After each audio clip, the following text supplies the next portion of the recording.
This is KGW News at Sunrise. I was like, oh my God, is he alive? And he was like, yeah, no, yes. And said, but we don't know his condition. The wife of a sheriff's deputy puts on a brave face as her husband starts down a long road of recovery after a devastating crash. Also this half hour, one of Portland's busiest streets and most dangerous streets is about to fall under new management. Southeast 82nd Avenue will no longer be the responsibility of the Oregon Department of Transportation. Instead, it's now up to the city to figure out ways to make it safer. And one of the minds behind the Northwest's biggest food festival, Feast, has now launched her own in-person and virtual cooking classes. I just realized I want to cook. It's all I want to do. I want to cook, I want to bring people together, and I just want to make them laugh. More on this big life change and why it might just make the perfect Mother's Day gift idea next on Sunrise. Ooh, and ladies and gentlemen, rev your engines. Yeah, we are live along Portland's South Waterfront this morning talking custom motorcycles. Look at those. Organizers say this show is one of the world's largest, and we're going to take a little peek around later right here on Sunrise. Rod Hill had his engine fired up when I walked into work this morning. I wasn't quite ready to go there yet. Yeah, I'm still a little sleepy myself, but Rod is rocking and rolling and telling us about the Friday forecast. Hey, we made it to number 5 on the look at us. April list. Wettest April ever. Yeah, number 5. Number 5, okay. And I love to say this, I think tonight we'll be surging up the list. Here's a look at our radar. We have scattered showers along the coast, mainly the coast and the mountains right now. It's dry from Portland down into Salem, and temperature right now 48 degrees. Enough cloud cover, it held the temperatures up, so that's comfortable. I still believe that moving forward, this will be a mainly dry day here in the flats of the valley until that evening rain moves in. So to the bus stop, I mean, there could be a shower out there, 46 degrees. Mostly dry, 57 at noon, and getting up into the 60s today, which has been no small task lately, as you know. We'll track tonight's rain coming in about 8 minutes. Thank you, Rod.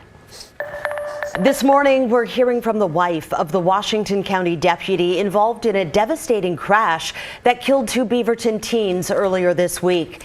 Deputy Michael Trotter is currently in stable condition, but as Alma McCarty found out, it's still a long road to recovery.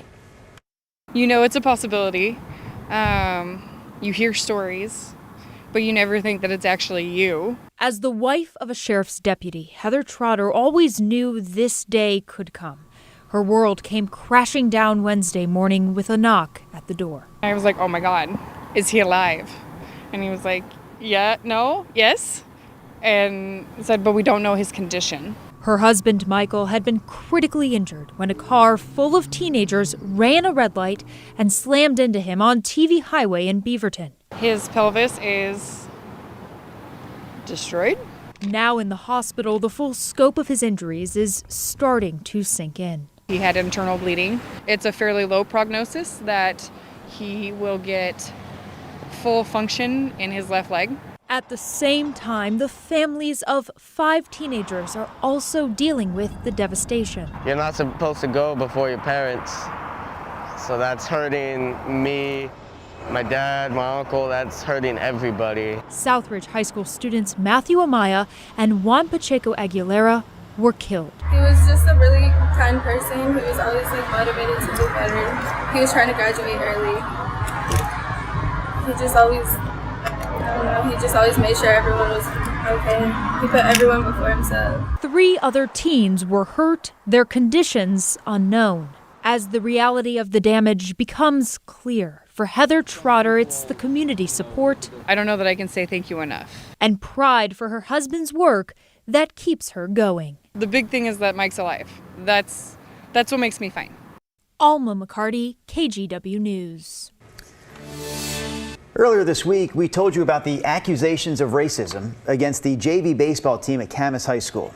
An investigation by the school found that some players on the team did engage in racist behavior during a game last week against Skyview. Because of that, all games involving the JV team at Camas are canceled while the school works with the students involved. And this morning, we're hearing from a grandmother of 15 who says for years, in her family, kids have had to deal with racism while playing sports. Specifically, she says, in Clark County. There she is, Benita Presley. She says at least 3 of her grandkids have been targets of racist behavior while playing against teams, again, in Clark County. I stopped going to the games because to hear the N-word being thrown around, to hear the word monkey being thrown around, the parents of the kids that were saying it, sitting in the bleachers, laughing and smiling and not telling their children not to say that, I got up and left. Benita talked to our Catherine Cook last night. She also said she believes change will only start to happen when parents take accountability for how they raise their kids. Also in your headlines this morning, a deadly fire that destroyed a 33,000 square foot building in Newburgh earlier this month has been ruled arson. And the person responsible for it, investigators say, died in the fire. This happened early morning on April 10th. Dispatchers got a call from Ricardo Garcia telling them he was going to start a fire. Fire crews arrived to find DCI International, a company that makes dental supplies, completely engulfed. Police found Garcia's body on April 18th and believe he may have been having a mental health crisis. That building was a total loss. Portland police have found a bunch of stolen vintage guitars at a homeless camp in North Portland. They were stolen earlier this month from the band Brian Jonestown Massacre while they were in town for a show. Police found 5 of them at a camp at the North Kirby exit off the Fremont Bridge this week. It's where they also found a lot of drugs, stolen car, and other property. One guitar is still missing. Okay, take a look at this. This is called the African clawed frog, and it's an invasive species that was just discovered in Issaquah, Washington. Since January, scientists and volunteers have caught 300 of them. 150 have been found just in the past few weeks. The frogs came to the U.S. 60 years ago for use in pregnancy tests. Later, people kept them as pets. That's now illegal in Washington state, but it still happens, and people setting them free is causing them to populate a lot. Fish and Wildlife asking owners to stop it because they can damage native insect, plant, and salmon populations. Those are a few of your headlines. Okay, let's talk budget for a moment. Portland Public Schools just announced a huge investment to get kids back on track after the pandemic. By huge, we're talking about a $1.8 billion budget. So district leaders say it'll leverage more than $100 million in state and federal funding to pull this off. That $100 million is one-time COVID relief money, and it would cover everything from addressing unfinished learning to providing mental health support. There are also plans to reduce class sizes in Portland to no more than 30 students. We do expect to see average class sizes of 22 students in first, second, and third grade classrooms. In fourth grade, 23. In fifth grade, 24 students. These averages will be even lower across our underserved schools. We just heard from the Portland Public Schools superintendent there, who also says the district plans to provide the largest summer programming in state history, spending more than $12 million to pull it off. One of Portland's most dangerous streets is expected to get millions of dollars to make it safer. The City Council approved transferring 82nd Avenue from state to city control. It includes a 7-mile portion of Northeast Killingsworth to Southeast Clatsop Street. The road has been a hotspot for speeding, shootings, and other crimes. Although there have been some efforts to improve safety, neighbors have pushed to have it under local control to bring it up to city standards. We talked to one student who goes to McDaniel High School right along 82nd Avenue. I'll just be on the street, on the sidewalk right by the rushing cars, and I have to be like, sure, I'm not too close to the street, because if I wander like maybe a foot off or just slip, I'm right in oncoming traffic and there's 40-mile-an-hour cars. So yeah, everyone knows it's just a scary street in general. PBOT says from 2015 to 2019, there were almost 2,000 crashes on 82nd. 76 people were killed or seriously injured. PBOT plans to use up to $80 million for pedestrian safety improvements. The transfer should take place in June. As you're reading that story, Brenda, I'm thinking Chris McGinnis would be all over this. And in fact, Chris is going to join us coming up in the next hour to talk more about this. Again, the transfer of power, if you will, from the state to the city when it comes to Southeast 82nd. Traffic story coming up later. Yeah. Weather story right now. What do you got for us, Rod? Have a little bit of everything. Mostly you just had rain lately, but this 7-day has some warm days, some rainy days, some cool days. Here's a look at that rain total. And I mentioned that yesterday's rain propelled us up into the number 5 spot, 4.67 inches. chasing 5.6 back in 1993, the wettest June all time. And remember, a half of an inch, maybe more tonight, would put us up into that territory. So certainly a possibility. Here's a satellite picture. Right here is the rainmaker that will be coming into us this evening.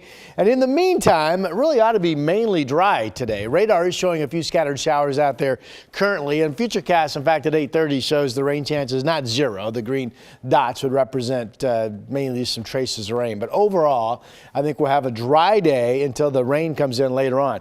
Here's that push of rain in Newport at 2 p.m. This may be too early, but certainly by 4, you folks in Salem kind of start to look off to the west. Portland dry through the afternoon hours.